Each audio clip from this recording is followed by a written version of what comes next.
Yes, we are live. Hello, everyone. Welcome to the One United podcast. Today I'm joined by Anshuman, Ekas, and Wali Siddiqui. Hope you guys are doing great. We are here today to talk about the big Manchester derby. Well, first was the second, but there is a bit of a gap between first and the second after the latest results that were not going our way. So let's start off with Wali. The clock's ticking for Ole. Do you think end of the season, let's say if we get top four, do you still and a trophy perhaps?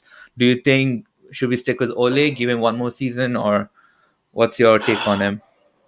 The I've said it like 4 or 5 months back that the only thing that will convince me of Ole Gunnar Solskjaer is if he wins a trophy and if he solidifies a top four spot as well. Because if we qualify for the Champions League, let's say for next season, Hmm. last season we were struggling to get the top four, and at the end of it we scraped it. So will that be any progress if we scrape it once again? It'll actually be back to the same point, back to square one. So I honestly do not see any progress. In fact, if I may say this, I think we have become much more worse in terms of performances on the pitch. And if you look at the last, in fact, if you look at the whole season, I can literally count on one hand the good performances that we've had good results, but we haven't had many good performances, and that is a case. For example, the game against RB Leipzig was good. PSG away was good. Leeds was good. Southampton, even though they did get this man sent off in like the 30th second, fine, you can say that was good. And yeah, then you have to continuously keep on thinking the games that we had. So it's been that sort of a season, and we have relied on Bruno Fernandes, Paul Pogba, Marcus Rashford to bail us out. We've relied on David De Gea. We've relied on a block from Eric Bailly to bail us out on plenty of occasions, and we haven't performed as a unit at all. So even if you look at the last game against Crystal Palace, that was horrendous to watch, man. Trust me. I was up at 1:45. The game started. It ended at 4, and I was continuously cussing the TV because we were that shit. Because we started off decently well. We created a few chances in the beginning, and as the game went by, it became even more crap as the game went by. And like towards the 90th minute, it was Crystal Palace who then had a better chance. Or one on one, and then it was Dean Henderson once again who saved us. So I have no clue as to what we're doing on the training ground. What drills is Ole Gunnar Solskjaer, uh, instilling it in their muscle memory? It's just freestyle football at the moment. We're just waiting for individual brilliance to bail us out every time. And I have lost my patience with him, to be honest. I do not see us improving under him. I obviously we remember we had this big argument over Pochettino and Ole Gunnar Solskjaer, what has he won, etc., etc. Well, right now Ole Gunnar Solskjaer is doing the same thing what Pochettino did, and that is basically qualify for top four and not win a trophy. So that is exactly what we're getting from him. In fact, Pochettino had much better tactics. If we were talking about the big six. He didn't perform against the big six. What is Solskjaer doing right now? We haven't scored an open play goal against the big six this season. Hmm. So yeah, plenty of question marks right now. Pochettino is gone, but still, I feel there are plenty of other managers who can definitely do a better job because I've said it time and time again. We have a really good squad over here at the Hmm. perfect age group as well. It's not an aging squad. If someone Hmm. else gets a hold of it, I think we can perform better. Hmm. Anshuman, do you think Wally is being harsh with Ole's criticism, or do you think that the squad could be better, or is it a bit of both? Well, I think we all know how Ali feels about Oli for a long time now. I think the biggest challenge that every football team right now has throughout the season is when the season began, every team had two distinct challenges that they knew they were going to face in the season in the long run. First was there was no preseason, so teams had barely any time to recuperate from the end of the last one and to inculcate any new training systems or to the whole 2 3 months process that allows players to gel together to figure out if there is something that can be improved, what can be changed, the whole shebang. There was no time for that. That is something that players are never prepared for because this is a once in a century situation we're living in. And the other thing was the over congested season that we were going to have because you have to play 60 matches in a season. And we not only have 60 matches in a much more cramped time schedule, you also have three international three matches in an international friendly that is for some reason still continuing. So going into the season, every team knew that this was going to be much hard, and you needed brilliant levels of squad depth, and you needed a squad that you can actually rotate on a regular basis. And our season started off on the wrong foot from the moment we started. We underprepared ourselves in the transfer window. And I know I come here and I talk here about on every episode, but that is a fundamental factor that already decided that we are going to have slumps in the season. Now, going into the season, because there was no preseason, we had shock results with every team. Liverpool conceded 7, we conceded 6, City conceded 5. So you had one of those shock results that in the beginning of the season, in general, we were having matches where teams were scoring 8 to 7 goals in general. And now we have reached this phase of the season in January and February where teams in general are tiring out. And by tiring out, I don't particularly mean that by the time the 10th minute comes in, everyone is just puffing and puffing and they have completely lost control of themselves. No, no, no, not that way. Psychologically, people are extenuated. There is very little recovery time between the matches because every midweek is a match.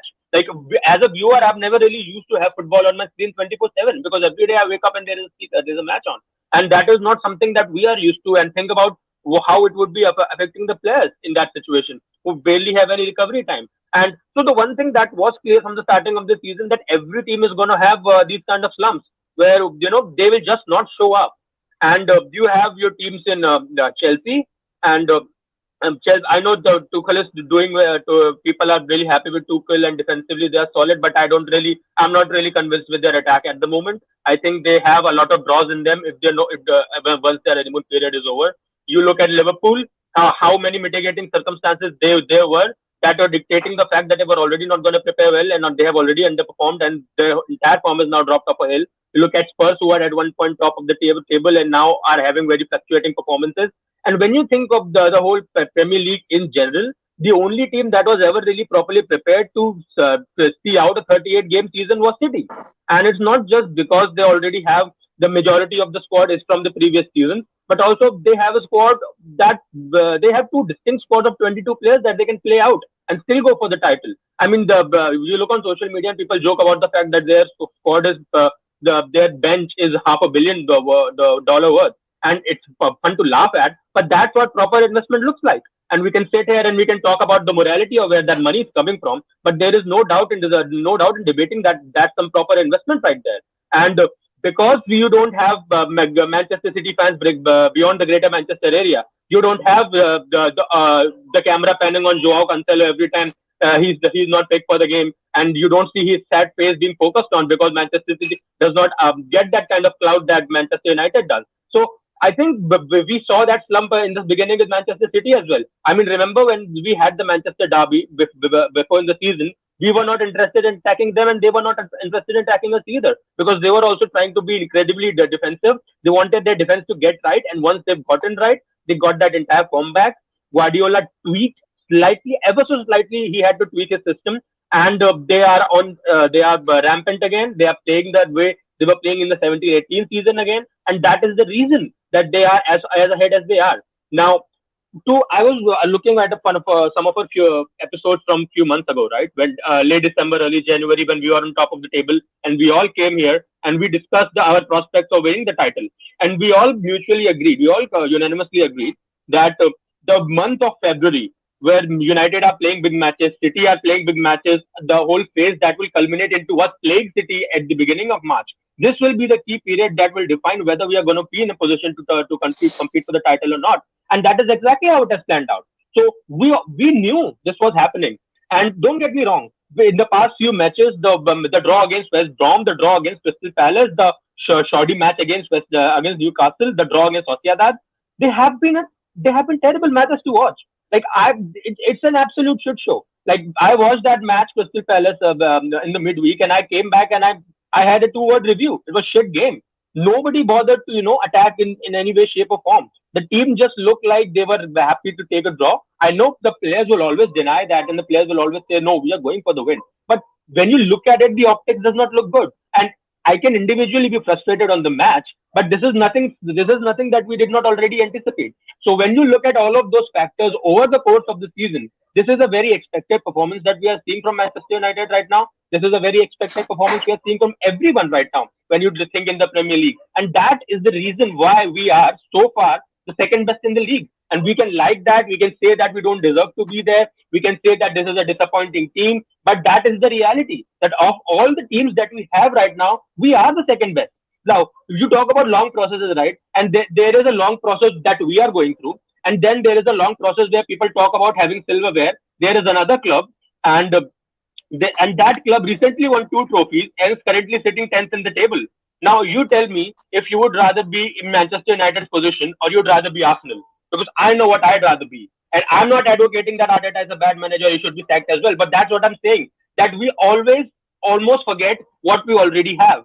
And which is why I always say that as far as I'm concerned, all we need to make sure is that we end up in the top four this season. I don't really care about the silverware. Yes, trophies will be nice, but that should be in the long run, that should be our first priority, because that finish will provide us with the funds, with the confidence, with the proper platform to perform next season properly. So yeah, that is one of the biggest reasons, and I'm not particularly surprised with our performances or City's performance or anybody else's performances. Yes, there is this possibility that we might completely fall off a cliff, which really worries me because we haven't been scoring at all. So I really hope that I don't really have much of a hope for the City game. But next week in the midweek we are playing Milan, and then we have a lot of important matches coming on as well, including that FA Cup tie against Leicester. So I think attacking wise we need to get ourselves back again, and that is something that has to come for the players, because the performances are there, the caliber is there to win the trophy, and the potential is there to win and in top four positions here. But you need to understand that this can also result in stagnation, and stagnation is the only thing that we want to not happen at the club right now. So yeah, not surprising performances, but yeah, lots of room for improvement, undoubtedly. Hmm. Akers, and Shuman gave really good points there about what is wrong with United, how it could get worse, how it could even get better.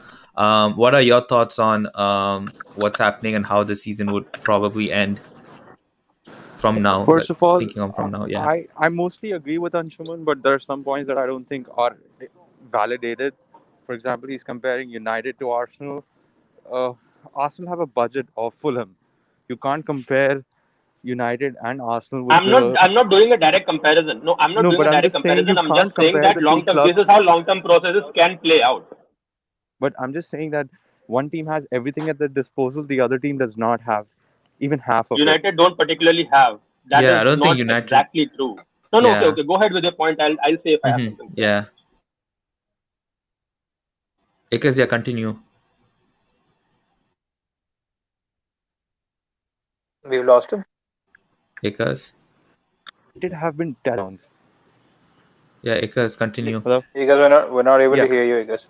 Yeah. Once again. So what I'm saying is United have spent a lot of money and it's not about the transfers, it's about the hierarchy and how we're hiring. Now, United could get Pep Guardiola for all they care, but they don't have the foundation that is built for a football club. You have a financial analyst who's running the transfers of a club, and that cannot go even beyond League 8. So I don't know what United is smoking or what the owners are doing. I bet Ed, Ed Woodward has something on them, or there's something which is not adding up. But again, it's the issue that we keep targeting all the time when things go wrong is the hiring. Okay, you got Ole. Now you did not back him with the signings. Now we are in pandemic hit season. That's okay. It's for every club. You're not seeing that with Bayern, are you? You're seeing 1, 2, 3 game step ups. We are like 8 games into the year. We have slipped up in almost all of them, and I really cannot tell you guys that what exactly is wrong with the club because everything seems to go against us. But I I'm just not happy with Ole and not happy with the United because every time they get a new manager, we will start 3 years back again. No manager in this era can win, or they can come and win, but it's not going to be a long term win. Just like how Conte finished with Chelsea. So all I'm saying is the clock is running out for Ole, and the clock is running out for us again to start from scratch. And we're gonna screw up again if we end up sacking him, but we're gonna screw up again if we don't end up sacking him. So we're stuck against the wall. Well, okay, good.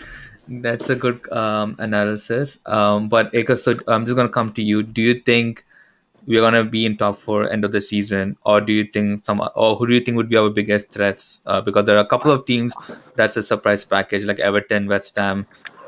But yeah, I, who do you think will be I in top think the four? next 2 3 games are going to define our season. We're gonna play Liverpool soon. We're gonna play Tottenham again, and we're playing City now.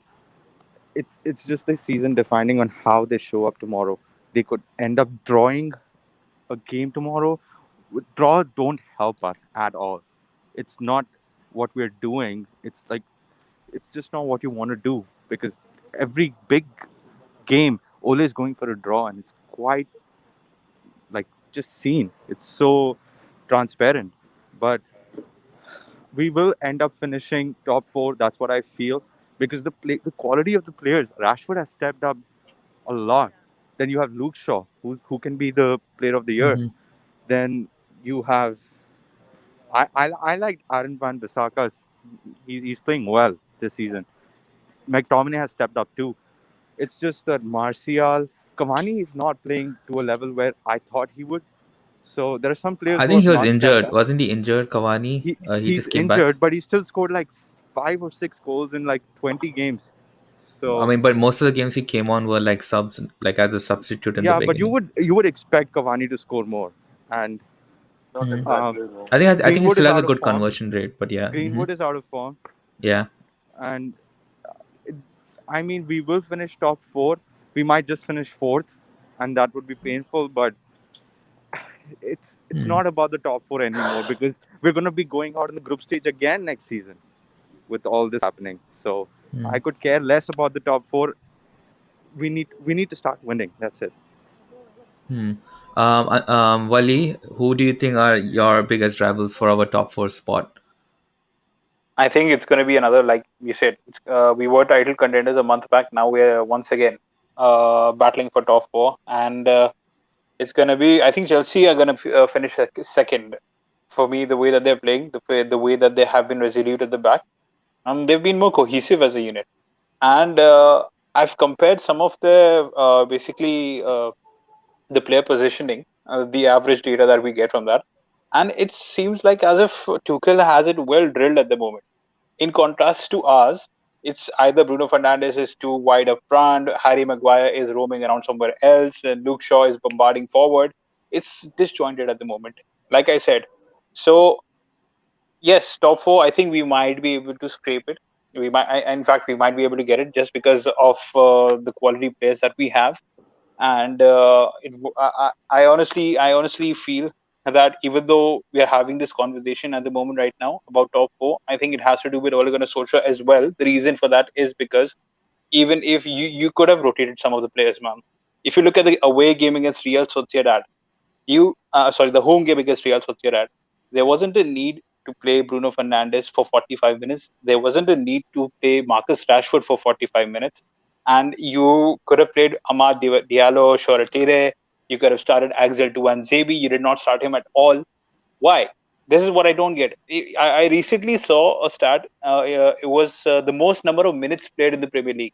It was Harry Maguire at number one, Yuri Telemans at number two, Marcus Rashford at number three, and who was the fourth one? It was another United player. So you can see that in that list of top five, 3 or 4 United players were actually in it. Then we talk about youth, courage, success, something which Ole Gunnar Solskjaer has a mantra for. Let me tell you a fact that Louis Van Gaal had promoted more number of academy players than what Ole Gunnar Solskjaer has done in his tenure. This is something which is quite surprising to me. He hasn't trusted. He's not trusting his bench at all. Now, in the previous match against Crystal Palace, he took off Greenwood. I'm sorry, he took off Cavani, and who did he bring in? He brought in Daniel James. That was a good substitution. I feel.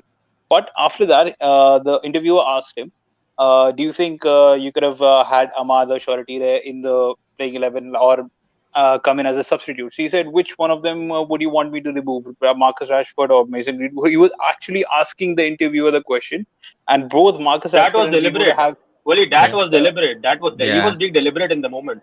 Because no, I completely get your point. The fine point where you said in the Sociedad match, the likes of Bruno and Rashford did not have to play. But that is something that the managers deliberately do because the reporters are asking themselves question as if they are obliged to play these players and they are not. It is like they don't know what their own team is like. This idea of why is not Ahmad playing, why is not Shola playing, why is not this is So playing? So the manager just retort in a way of saying like, okay, what do you want me to do then? You tell me because you are already asking me to play the players that you want me to play. so So why no, else you don't tell me but which ones to remove? That but is a but deliberate but I call. but That I is not do him being out there. but I do agree with the interviewer. If your players are not having a good game, why not bench them for the sake of it for like 15 or 20 minutes?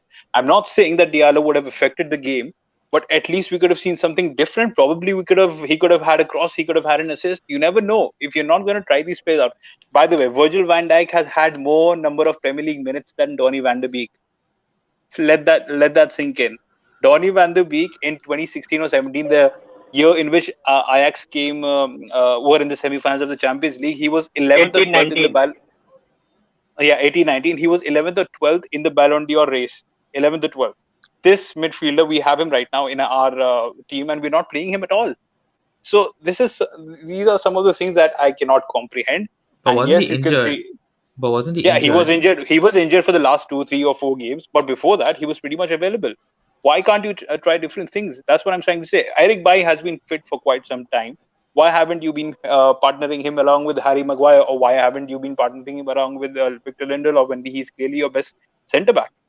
So this is what I don't get. And like Anshuman said, you have to give him time. All right, fine. But we did not have the same energy for Van Gaal or for Jose Mourinho. All right, fine. Jose Mourinho was quite toxic, but I think we could have given the same number of we could have given time to Van Gaal because he won a trophy and we sacked him immediately. And at least he had a philosophy.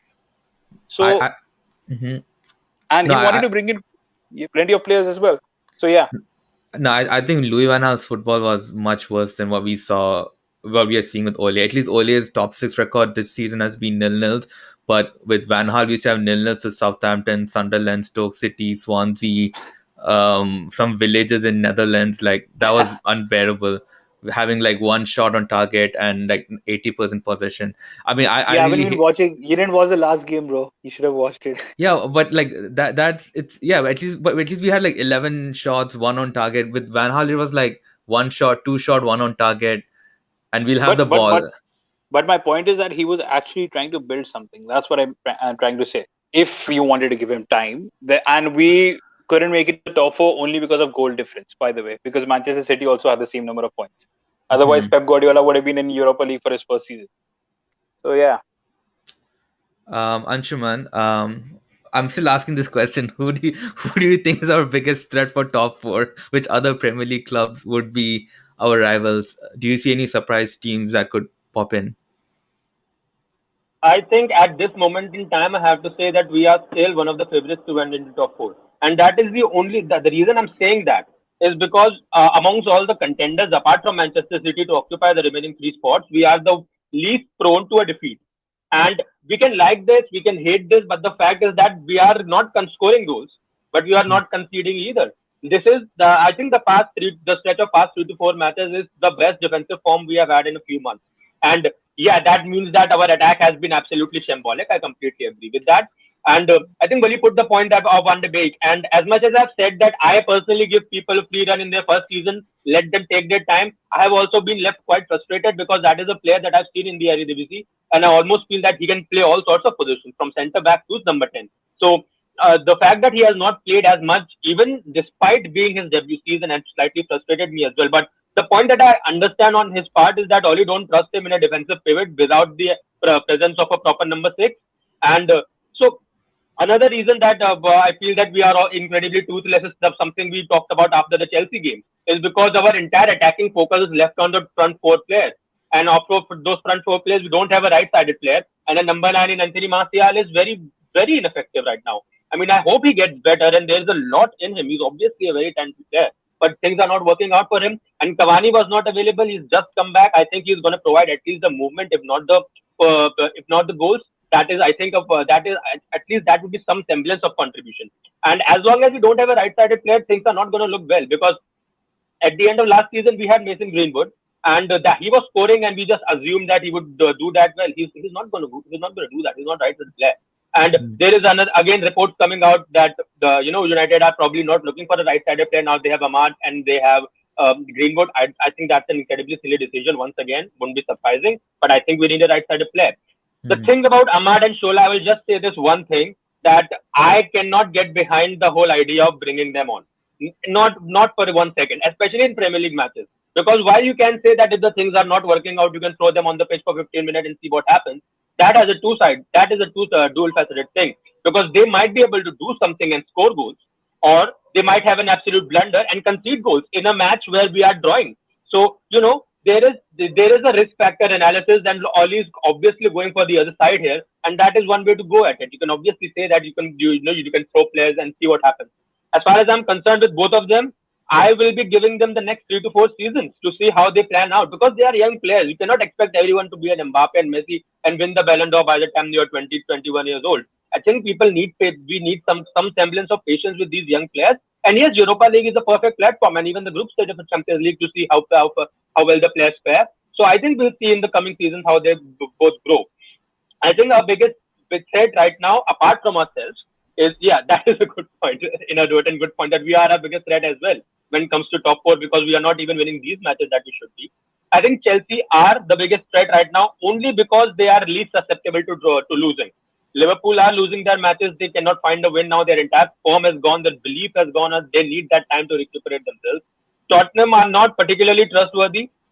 Gareth Bale has come back in form, which is not surprising, because every ex-player that talked about his fitness injuries said that no matter what happens, he's going to take 3 to 4 months. He has taken 3 to 4 months. Plus, Jose has taken quite a few time to start trusting in again, and now he's coming back with his performances, so that's not surprising. And Everton are exciting team. Their entire idea predicates on the fact that their players are well gelled, and they have a manager who has been there and done it all. So they have that belief going on with them. But I don't particularly they have a sinking performance in them every once in a while where they lose all the points. They are not Mm. even drawing; they are just capitulating. And in Leicester, I think Leicester are once again the side most prone to dropping out of the top four, because their entire the injury issues are going to become more and more problematic. Madison is gone. Wadi just had an operation of hernia. He's just come back. He's not looked the same fit there. And there are so many injuries that they are going through. Harvey Barnes is out for the season. James Justin is out for the season. And every player that they have for a while just goes back injured once again. So their injury issues are already going to have a lot of problems. And the thing we know about Brendan Rodgers is that psychologically it does play a part.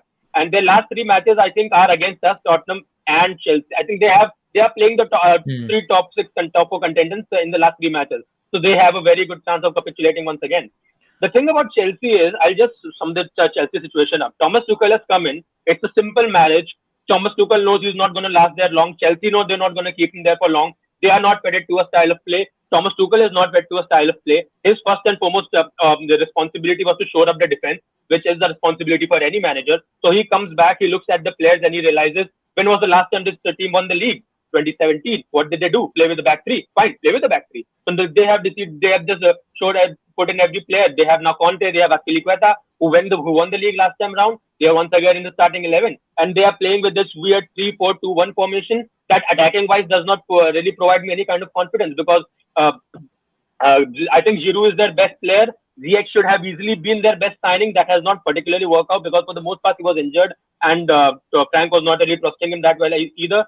And I think their best player right now is Mason Mount. And if you think about the last match that they won against Liverpool, Chelsea were not particularly well. I know, as far as the narrative goes, and Tuchel has not lost a match, so everything is rosy. So that feels that way, but Chelsea did not have particularly a good match against Liverpool, because their goal came from an individual piece of individual brilliance against Mason Mount. And if that was Manchester United, because we are so critical of our own team, we would just gone that this was a bad match and we got lucky with the win. But since it's Chelsea, and since it's Tuchel, and since everyone is so optimistic about them, everyone is all of a sudden going, "Oh, look how well they are playing. They are solid.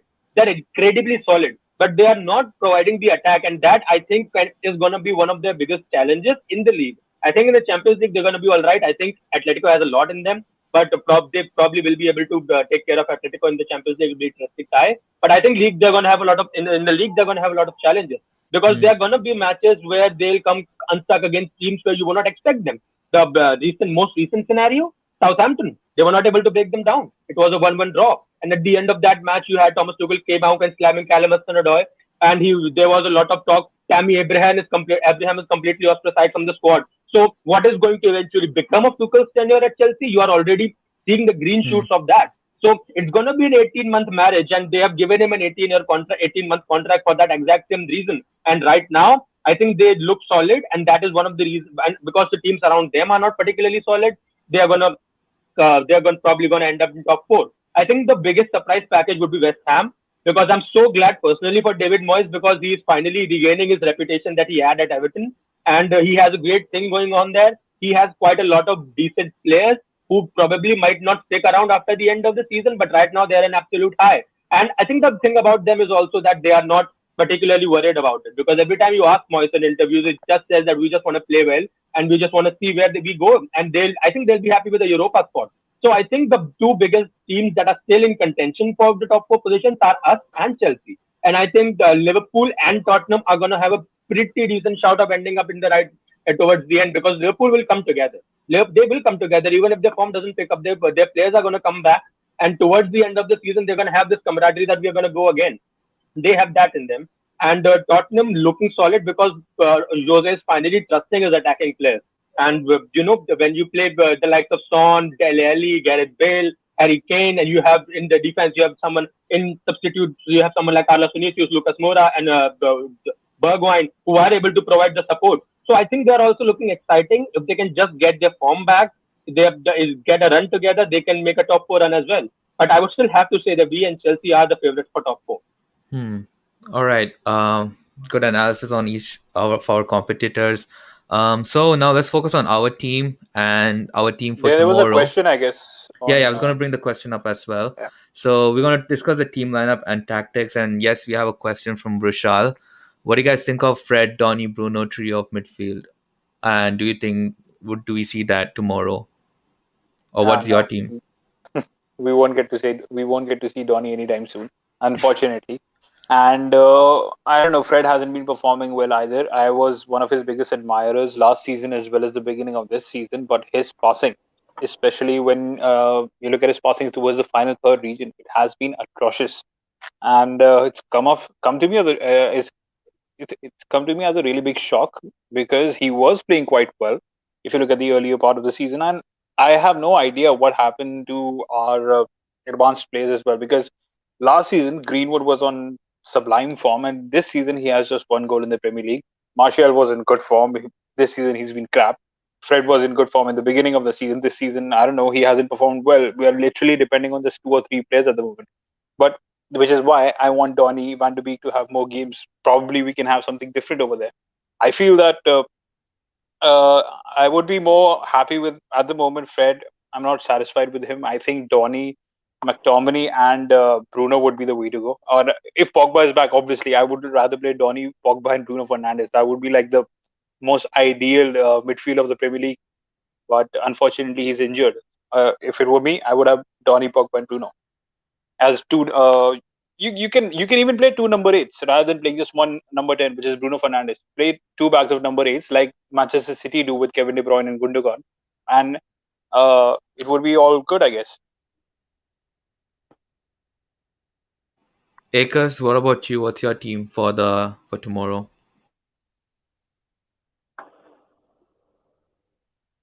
Akers, you there? Okay, I will get back to Akers. Sorry, Anshuman, your team. Well, I would first start by answering Rushal's question that why doesn't Fred, Bruno, and Donny play together? Like, are those the three one? Yeah. So Yeah, I yeah, don't yeah. think they are going to play, and the reason for that is because I don't think Oli looks at Donny and thinks of him as a person that can play in a defensive pivot alongside anyone because we don't really have proper number sixes, and that means we don't have proper number sixes in McTominay and Fred. And as far as Pledge is concerned, I don't think the way he's playing right now is particularly his fault. Because when he was brought in the season of 2018-19, he was brought by Jose Mourinho. And in that time, when Jose Mourinho was there, in that third season, when he eventually got the sack, he wanted someone in the midfield who could just run around, sniff out the passing lanes, make the interceptions, and just pass the ball along to someone who will take care of the pass. Someone like Pogba. Matic was there, and then Herrera was there, who could take care of the ball charging upward and would provide a very unconventional threat where you very low, don't look at him and go, he's going to shoot goals. He's going to care about threading passes, and every once in a while he does do that. So that was supposed to be a rare outside of the box solution, not particularly something that Fred was supposed to be relied on. Which is why now that he is somehow supposed to be the playmaker as well, he is not going to perform well, and that's not a surprising thing. What he is doing well right now is he's an incredibly confident player. He is doing the whole intercepting thing. He tries to drag the ball out or move the ball up into the final third as much as he can. In the past two matches, I think he has made two long balls that I looked at and I go, wow, he can do that as well. But apart from that, he's doing what he's supposed to do. But I don't think there is anything else that can be that he can, and I don't think that is his fault. I think the Donny's presence in the side really depends on how much of a number six we have, how much which number six we have, and our only number six right now is Nemanja Matic, and he cannot play in matches where the opposition is going to offer a lot of pace, and so that is my understanding of why the midfield trio which I has mentioned is not going to pop up, and. As far as tomorrow's team is concerned, I think I'll just point out what City are trying to do right now. So when they don't really have a number nine right now, right? So Gabriel Jesus was injured for Sergio Aguero was injured for the most part, and Gabriel Jesus is their answer for Anthony Martial, where he's prolific, he's relatively young, he's talented, he's skillful, where he can get a performance every once in a while, but he's not prolific. And is not particularly relied upon. So what Guardiola did is they focused on shoring their defense out first, which saw them drawing a lot of matches for a greater part of the first half of the season. They were below us in the table. Once they managed to do that, they find out a solution, and that solution was their starting lineup seems like was something of a 4-3-3, but they are instead started playing with a very unconventional 3-3-4 or 3-3-2-2, if you would make that way. And that system was somewhat along the lines of he'd play four defenders. One of them would be João Cancelo, and the other three would be probably Kyle Walker on the right, or maybe Benjamin Mendy on the left, or a pair out of John Stones, Aymeric Laporte, or Ruben Dias. And those two would be in the centre back, and whoever would be the wing back alongside João would be the defensive wing back, which would allow João Cancelo to move into the midfield, where he can, really make full use of his repertoire of skill and passes and, snipping out the long balls that he's so good at. He might not be the most defensively astute player, but he really, really is very skillful. And he has been able to exploit that, which would allow Gundogan from a defensive pivot position alongside Fernandinho or Rodri to drift into the number 9 position. And there were two false number 9s in Bernardo Silva and Kevin De Bruyne, which were drifting in and out of the pace. And in the wings, you had players like Mahrez, Sterling, and Phil Foden, who are being situated as per the demands that Guardiola required, depending on the opposition. Do you want your wings to cut inside? Do you want the wings to stretch out the defense line of the opposition? So I think what Guardiola over the past few months have inculcated as a system that is quite reminiscent of the 17-18 insofar as that he doesn't particularly have fixed positions. There are very fixed few players that have fixed positions. Ruben Dias, John Stones, the defensive pair have fixed positions. The fullback that is supporting João Cancelo from the other side has a fixed position. Your center defensive number 6 and Fernandinho Rodri has a fixed position. These are the only players that are fixed position. Everyone else is moving along the pitch.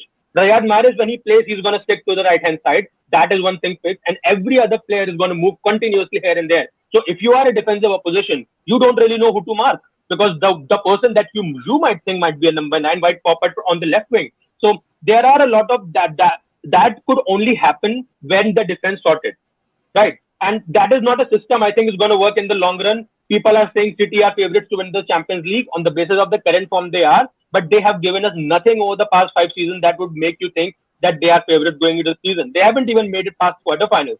We made it to the quarterfinals against Oli when he was not even a permanent manager. So I'm not buying into the whole thing. We'll see, and if they win, good for them. Let's see what happens. They haven't. You need grit and resilience to make do in the Champions League, and they haven't shown us so far. And that is, I think, that is one of his biggest flaws, Guardiola, that he really ends up overthinking his own tactics in the end. And which brings me to the Manchester derby. How is this going to plan out? And I think can we beat City? Yes. Are we going to beat City? No, because City, for better or worse, and you can call out his Guardiola's bluff for this, but Guardiola really, really, really rates our press. Like over the course of past 3 to 4 months, when we were nowhere near his fixture list, he's talking about how Manchester United have one of the most deadliest presses and counter attacks in the world, and I agree with him. Like if you give us open spaces, the pace that we have can tear you apart, and we have torn team apart. Like I know that it's not easy to believe right now that we are drawing nil-nil, but we have been quite good in counter attacks. That there is a reason why we are second. We haven't drived our place to the second position. There's a reason we have all those points that we have, and we need to acknowledge that, at least, if not celebrate it. And so I think what City are going to do is that they are not going to start. They're going to start quite defensively in that regard, because in recent matches when the defense was not that much of a responsibility, Guardiola was starting with Zinchenko and Joao Cancelo, and both of them are the kind of wing backs who would drift into the midfield, and at some times you just had two centre backs with Rodri or Fernandinho just lying right in front of them, giving them some sort of cover, which is not really good, and which is why over the past two matches we have seen the Manchester City concede goals as well against West Ham and against Wolves. So the thing with City is they have chinks in their armor, but they are not going to give you 5 to 10 opportunities in a game. They are going to give you two, and you're going to have to take those two if you don't have absolutely any chance of making any point out of that match. And that is our biggest problem, because when you look at the likes of Rashford, there were a lot of chances that he has, they're not really taken this season. So there is, if you go along with probability, there is a good chance that he might not score again. But that is the thing with City. They are going to press you right off the pitch. They're going to bombard all of their players across your defense to give you to make you not even worry about how few players they have in their own defense. And so which is why I think the only way to beat City tomorrow is long ball. We are good at long balls. That is how we won our matches in the last year as well. So I think that is going to be a biggest reason. The long balls have to be there. And once you are able to thread the long balls, you're going to have to capitalize on that situation as well. And which is why for tomorrow's match particularly, I'm going to miss Pogba, because that is one player that is exquisite with his long ball. There is absolutely no doubt about his quality, right? And he, even in the last match, in the llast comeback win in the 17-18 season, when we were 2-0 down at halftime and come back to win 3-2, Pogba and Alexis Sanchez were crucial in that match. And that, I think that is something really to take inspiration from. Like the best City to have ever played in the Premier League, the 100-point City, were beaten by the likes of Smalling, Alexis Sanchez, and Paul Pogba. So if we can do that in that season, I don't really see why we should not be able to do it this season. There's very little chance of that happening, but we have the team. So the defense, I think our defense is going to pick itself. The one thing that I really saw in the Crystal Palace match in regards to Eric Bailly is what Pari and Wally posited in the last episode, which was, while he is the most complimentary defender alongside Harry Maguire, when it comes to individually between him, Eric Bailly, and Victor Lindelof, Eric Bailly is not only more prone to blunders, he's also not reliable with his injuries. So even if you were to give him a long run in the team, there is no way of knowing if he can, provide you a long run enough for that centre-back pairing to materialize over the long run. So I think that is the reason that I saw even in the Crystal Palace match that became a little more clear to me as to why, he's not really playing as much as we think he should. So I think in the back four, there's a good chance Lindelof might start. There's a very good chance. But since Bailly started the last match, maybe that is as much continuity as you can get with Bailly. So I won't be surprised to have either of them start. And Wan-Bissaka and Shaw are going to be there. I'm going to be incredibly worried about what happens with Rashford, because he's carrying a shoulder injury. Apparently, he's supposed to have a surgery on that injury. I don't know when that's going to happen, because there is no rest for him. I don't know if he's going to last this season. If he lasts this season, within 20 matches, within 20 days, you have the Euros coming in, and after that, the next season goes again. I'm personally worried about the player. I hope he comes out well out of this. In the goalkeeper, we are going to have Dean Henderson once again, because apparently he's been told to be ready to play to start for the next 6 matches. We don't particularly know what has happened with David De Gea. There are a lot of rumors around, but the current He's a father. proper answer is that the current relation is the current thing that we are getting. He has a personal situation. So whatever it is, Our best wishes with you, David. We hope you're okay. Whatever happens, good luck. And I think the in midfield, we should have McTominay and Fledge back. Nemanja Matic has no place in this game, at least from the starting position, alongside Fledge, not at all anyway. And so I think those two are going to start. Bruno is going to start. And Cavani is back. I hope that Cavani starts. So Rashford, Cavani, Bruno, McTominay, and Fledge are the absolute ones.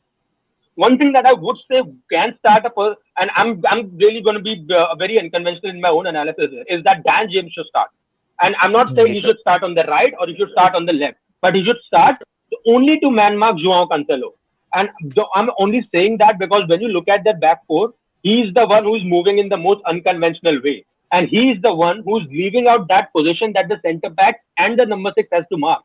So I want Dan James to completely mark Joao Cancelo out of the game. Like, I know that you're not going to stop him, you're not going to stop his passes, you're probably not going to stop his movement. But if you can restrict him to a certain degree, that will give us some chance to find a long pass that we can get and get behind City's defense. Because on the other side, Walker is going to start. Kyle Walker is going to start. And whoever goes against Kyle Walker, one thing is certain: his defensive position might not be good, but he's quick. He's still one of the quickest in the league, and he can take you down. So on the other side, we're gonna need someone who can, mark Joao Cancelo for pace and also leave him behind, because Dan James is, if he is nothing else, he's one of the quickest players.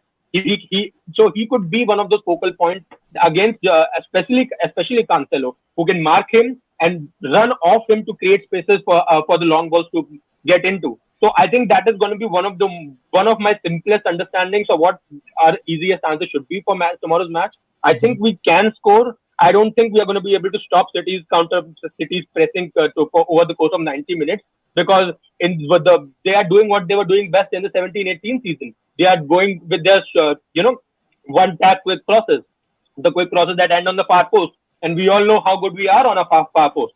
So I think one of those goals are going to go in. It's going to take a lot of attitude, a lot of grit, a lot of resilience for able to stop them out. And I don't think we are going to step all of them out. So yeah, I think there are things to consider here, but I don't think that we are going to win tomorrow's match. But there are chances. There are a couple of things that if we can, we might be able to capitalize. With that, what would be a score prediction? Yours a quick score prediction. My score prediction would be a 2-1, victory to Manchester City. I don't think it's going to be a mauling. It could be. We could all be wrong, obviously, but I don't think it's going to be a mauling. I think we're going to raise our game. I think we're going to restrict them to a few goals. They are going to go with goals, and I hope, and this is very wishful thinking on my part, that we might be able to eke out a goal in the end, but we'll lose. Wally, what's your score prediction? I agree with Anshuman. I don't think it's going to be a mauling. We are hyping this game to that level that we probably might get destroyed by Manchester City. But I think it's going to be similar to what happened to us in the Carabao Cup semi-final, and it's going to be an either 2-0 or 3-0 in favor of Manchester City. And Wow. I honestly don't see us any. In fact, this is a game in which Manchester City can easily, sit at the back comfortably. They can even put their beach chairs over there and chill out, because even if they manage to draw over here, it doesn't bother them. It doesn't bother them at all, because they're 15 or 16 points above us, and there's no way anyone is catching them anytime soon. The problem is that us being the team second will not go for the win either. Because if there is any team technically closer to Manchester City, it is us. But unfortunately, we will not go there with that intent.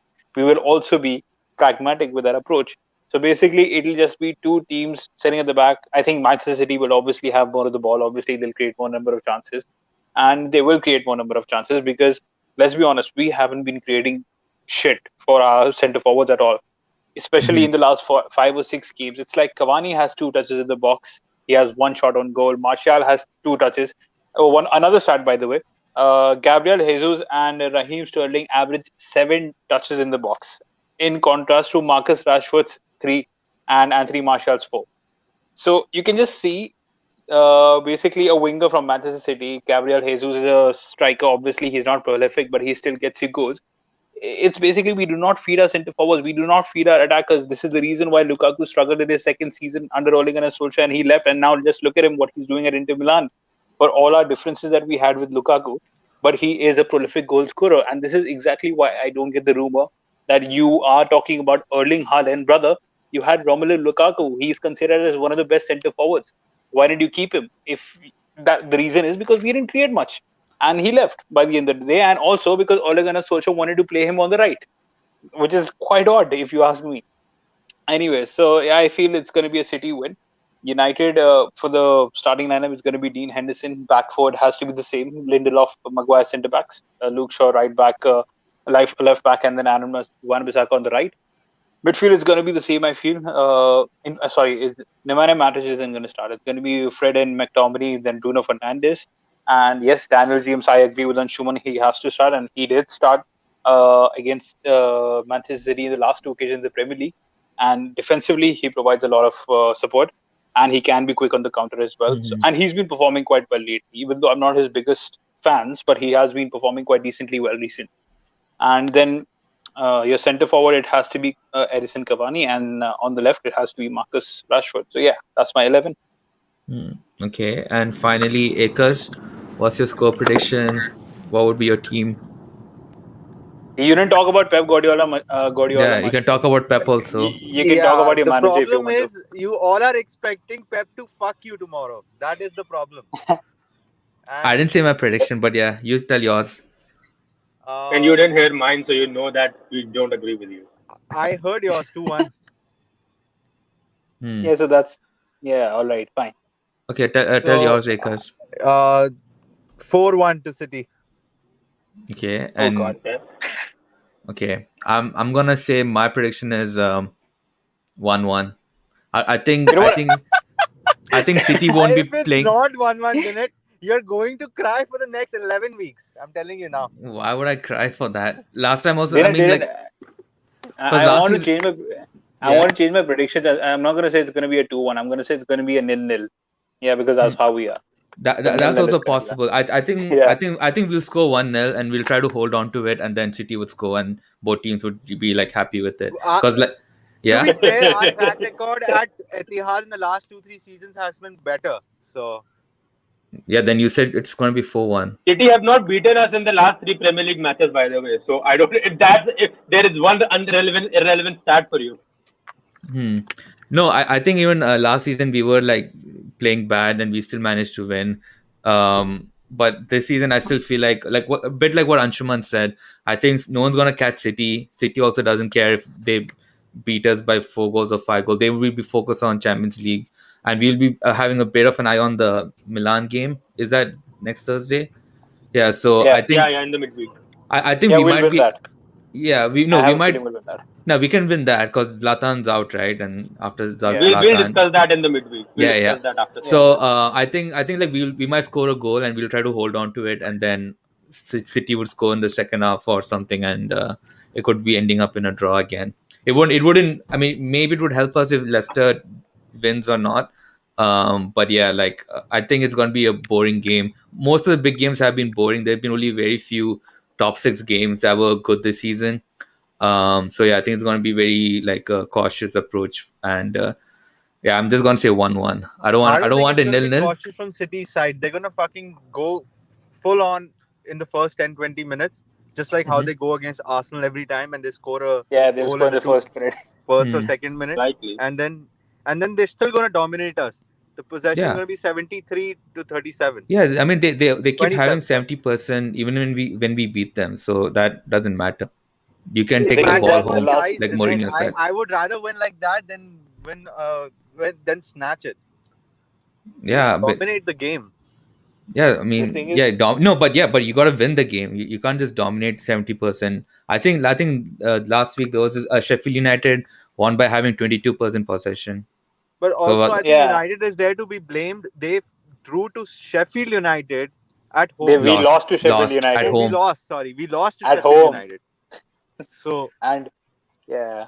We drew And with by the West way, Brom also. in the previous game in the second half for the like 15 or 20 minutes, it was Crystal Palace who had a 55% ball possession to ours, whatever the but difference is. also, I So Hmm. need you guys to compare one thing. What is the difference between United and Chelsea in the last 2-3 seasons? Chelsea's won a title, and they have sacked the manager.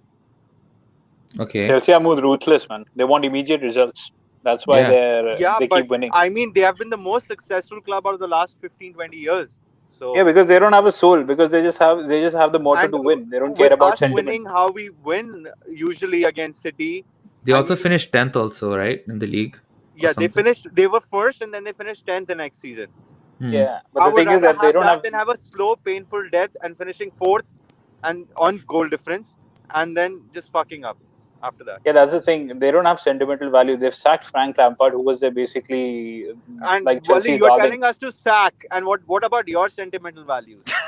No, Yeah. I have no sentimental. I'm not basing it on sentiment right now. I'm saying, I'm saying, Ah, bro. I'm asking. Nice, I'm nice. asking. Well I played. Well agree. played, I Akers. agree Well with Roman played. Abramovich. I think I that's agree been the with Roman takeaway from Abramovich. today. Wait. Wally Akers, has changed his wait, statement.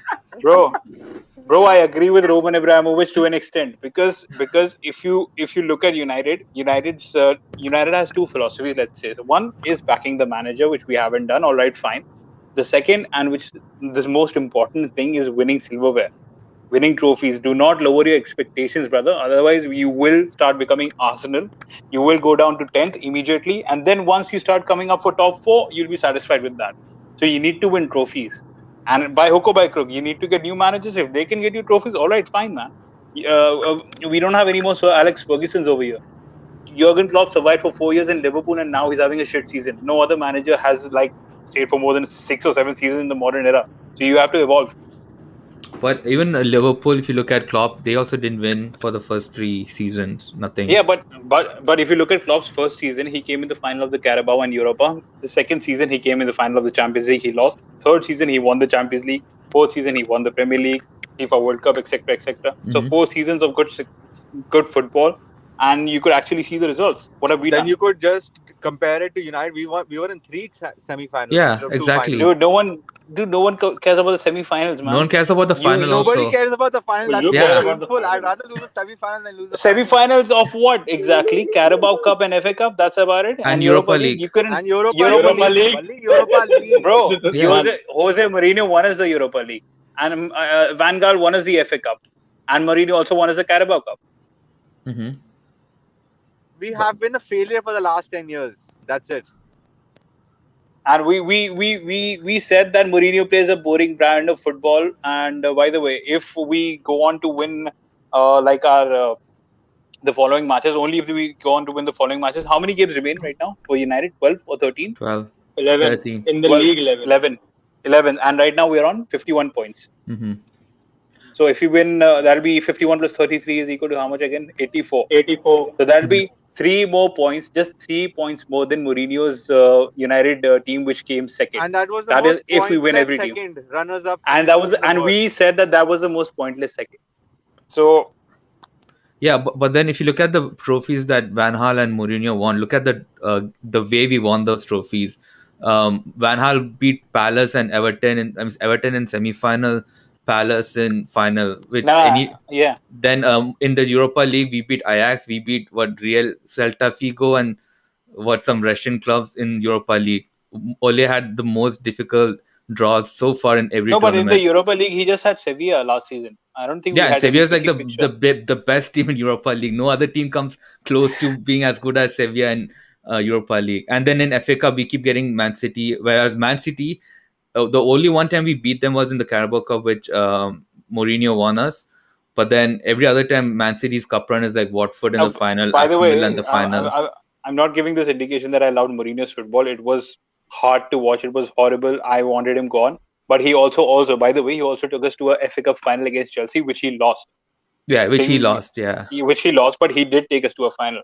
So you have to take that. That's what I'm saying. If if you couldn't support them back then, if for the results that they had, and then why are we, having the same conversation with Ole Gunnar? Why aren't we having the same yeah. conversation with But Solskjaer? then That's my only point. but the season where we sacked Mourinho, we were like eighth or seventh, and Yeah, that Ole I tried get. his I best was to. against it. But Hmm. also in that season in which he came second, the signings that he got: Lee Grant, Fred, and Diego Dallo. These were the Mhm. three signings that he Yeah, got. How do you expect him to yeah. compete? Okay. So then, how do you expect Ole to compete when he got Cavani, who's But like Ole a Gunnar almost Solskjaer, Ole Gunnar Solskjaer has a comparatively much better transfer market if you compare it to his third season. I doubt so. We have to see the next season. But right now, if I don't think we're just scraping out wins.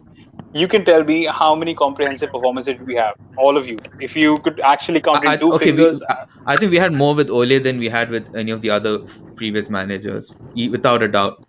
We had last but season. We had really good performances with but it Ole still isn't against good top enough, right? six. I Still mean, isn't good enough. he got us top four last season when none of us thought in the beginning. When we were doing, we could look at our previous preview when the channel started. Ole out, Ole out. We're going to be eighth. We're going to be seventh. He got us third spot. This season we are Yeah, progress from yeah. last season. Another fact. When he got 67 points, Mourinho the season when he won the Europa League, he also got 67 points and he finished sixth. So Mhm. the league has also been pretty shit, which has gone in favor of Ole Gunnar Solskjaer. And right now, I mean if that then Liverpool, if Chelsea no, is you back, can't say that because then it means for Man City also the league has gone in favor because every other team is not performing to their dude, level. Man City are in a league of their own. They're just winning every game, and Yeah. that was the same case with So like Liverpool if last the season. league is trash, that the league is trash for all Look, 19 teams I apart from wouldn't us. I wouldn't mind us being second, but Hmm. at least be 5 or 6 points away from Manchester City. Stop Hmm. dropping points against West Ham, sorry, Sheffield, and your West Broms, and we aren't even But playing like you good said, but football. like literally like you said, Man City is on a league of their own. Every other team, let's say Chelsea, like you were praising Thomas Tuchel, they dropped points against Southampton. Hmm. Arsenal is somewhere else. Spurs keeps losing to like teams like West Ham and stuff. So every Yeah, other team is also but doing that. So dude, but we shouldn't compare ourselves to those The who are the below thing us. is, we even if Why we are you? change the manager at this point or in the future, it is a happiness of 4 to 5 months, and then when it matters again, the most, we are gonna screw up and cry again. yeah, Dude, that's the also thing is, there. we can't sack the board. We can't do that, unfortunately. If that was the case, I would have done it. I would have given Yeah. Ole 10 years with the proper funding. But unfortunately, that can't be done. And so far, I haven't seen anything in his style of play that convinces me. It's been utter crap right now, especially lately. So that's why I don't see us going Yeah, anywhere at yeah, the moment. but then again, like I mean, but still, how many games have we lost since last year? Since the beginning of last year, what 3, 4 games? Yeah, but how many games have we drawn? Pointless draws right now.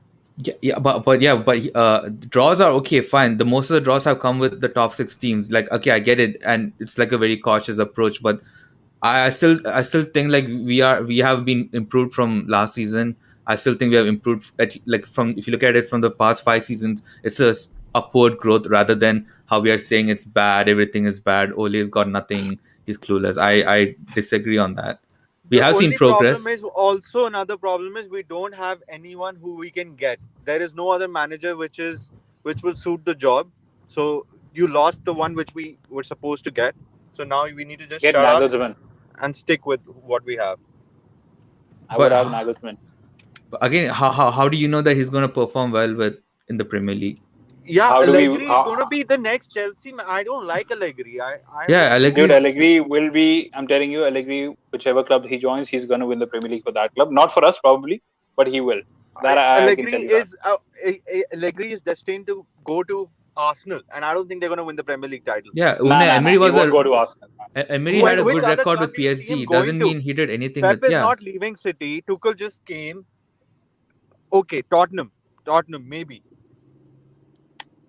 Yeah, I we don't. compare only Ole's results. It's his foundation that we need to measure, and We he also Yeah, had, we need another defender. I don't think our defenders are good enough. We need two defenders, and we need a yeah. right Actually, I winger. agree. I yeah. agree with Aegis because we talk about Maguire and Lindelof or Bailly.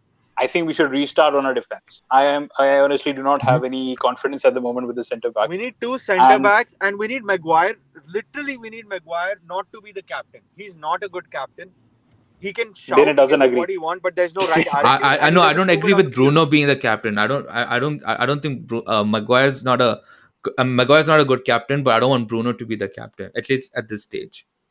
That's what It I doesn't it doesn't matter the freedom that Ole Gunnar so it looks like Bruno Fernandes is the player manager at certain times because the freedom that he gets, he's either at central midfield picking up the ball, he's at number 10, or he's a second striker. That this is the problem that I have. You have every single thing going through Bruno, and this is why it's an erratic system at the moment. He's everywhere, and he has been like our standout player. But you're adding a lot of pressure on this guy.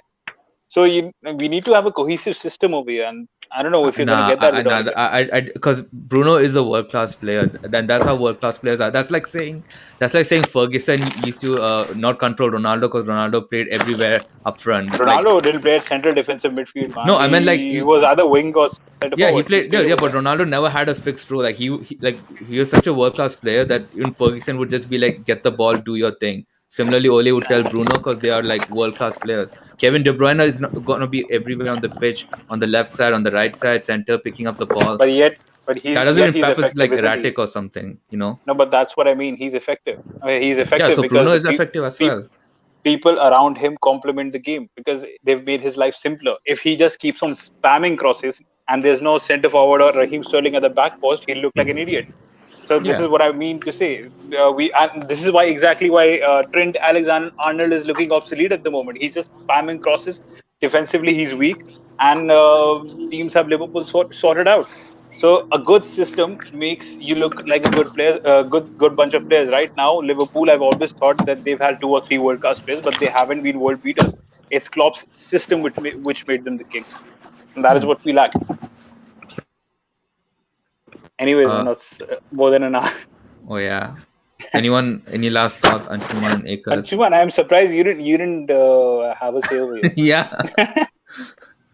I spent the first 20 minutes Award-winning positing Anshuman. exactly the points. I said pointed out the exact points that I thought that people were going to point out. And see the thing that you two have been talking about over the past 10 minutes. I'll just say this one thing. Hmm. When Frank Lampard was sacked, Guardiola was asked this question that what do you make of the sacking? And he said this thing in particular that there is no such thing as long term planning because people don't understand long term planning. People don't believe in an idea of long term planning. It's win or you're out. And this is why we have this increasing amount of tendency where social media has become the barometer of how good a player or a manager is. And as a fan, I completely get the impulse of every time you lose the manager, every time you lose a match or a draw match, hashtag Oli out, Poch out, Mourinho out, LEG out. It's like a chadiya out game. Sabko bahar kar do. But that is not pretty. That is, I get the impulse as a fan. I partake in that impulse. I resonate. That resonates with me. But every time that happens, I shut the TV off, take a deep breath, and realize that what we are seeing right now, as frustrating as that is not something that none of us saw coming. This is what was going to happen. This is what is happening. And there are a lot of positives, there are a lot of negatives, and we can, for the sake of our argument, we can focus on the ones that we like, we can focus on the ones that we don't like, and we can completely ignore the ones that don't help our argument. That's how discussions work. That is what has been happening. So we don't, none of us have executive powers to make sure whether Oli goes or stays. All we can have is an opinion, and we are all entitled to it. We are all equally opinionated on that front. And yeah, so that is really about it. I'm not really surprised the reaction that Oli gets every 3-4 times we lose Hmm. the match or we lose the match. And but yeah, that is what I will end with, particularly on my part. It's not going to be Oli out for me. It hasn't been Oli out for me ever since he has arrived. If we are talking about what ifs, I'll always say I did not want Oli to be the permanent manager, but I also did not want Maguire to be bought in for 80 million. I also did not want David Moyes sacked after 10 months. I understand the reasons they happen, but if you start what ifs, that is a thread that you will never stop unraveling. So, we can only talk about what we have in front of us, and what we have in front of us is a predicament that Manchester United are the second best club in the land. We can Hmm. like it, we can hate it, we can say deserve it or otherwise, but it is what it is. When it's Until not the next case, we'll week. talk why it's not the case. Yeah, Yeah. probably tomorrow we will not be. So, All right. see, that Let me is just what it is. let me just ask you one simple question to all three of you. Mhm. Hypothetically, let's say it's my wonderland. Hypothetically, if Ole Gunnar Solskjaer gets sacked, who would be the manager that you would prefer right now? Dinnet, let's start with you. I don't think there's anyone. Probably Carrick or someone to take over as caretaker. Carrick. Oh my God! Don't say that, bro. That'll be worse. You All never right. know. You never know because who was the other caretaker for Chelsea? He won them a Champions League. So Uh, Mm. okay, fine. So Dinnet says Michael Carrick. Anshuman, what about you? I can we have always talked about what would have happened when if anyone gets the sack, and I've always said I've said the moment Spurs beat us 6-1, you can bring whatever hybrid of a manager you want. You want Guardiola, Klopp, Sir Alex Ferguson out of retirement. We are not going to Okay, perform because there I are just a lot ask of you a simple circumstances why question. that Who would. would you prefer, hypothetically? Who would you I prefer won't if prefer Solskjaer gets anyone. sacked? Midweek, Okay, mid-season, I so won't prefer anyone because I don't Mm. think anyone is the answer. Whether Oli okay, sticks or goes, that is an opinion I'm going to make towards the end of the season when the season's over. all right. End of the season, if he doesn't qualify for top four, Pochettino's in PSG, Then we'll Carlo talk. Ancelotti's in Everton. No, so hypothetically, who's in your mind? You must have someone in your mind. You must have There someone. are a lot of Come on. managers that I can think can do good. The likes of Hasenhüttl. I like Hasenhüttl. And All right, I we've don't got want an answer. Nagelsmann. I don't think he's here. If you want a name, I'll go with Hasenhüttl. Okay, because I think it's Pep Guardiola for you, right? No, it's I don't need Julian to ask you. Nagelsmann. Nigelsmann? He All wants right, cool. Johan Cruyff. You want. All right, so yeah, finally I got some answers. Mm. I But think. Wally, you got your answers, but will United get theirs? Mm. What was that all about? Anyways, it's more than an hour and 10 Yeah, minutes. yeah. We have one comment. We have been from Rushal, who's been throughout the whole hour with us. Thanks, Yeah, Vishal. Brushal. yeah. Thanks for tuning in. His opinion is that we have been conditioned to see Roy Keane as the captain, but the conditions are different now. The Yeah, shouting and all the head right treatment won't work. I think that's true because these days, if a player tries to do that, the other player would be like, "Who are you to say that?" And it could cause rifts in the dressing room. yeah. But yeah, that's another topic. But thank you all for tuning in. Wali, Anshuman Akers, and Rushal, Paritosh, and Sharma, they all were on the comments. And yeah, we'll see you guys after the derby.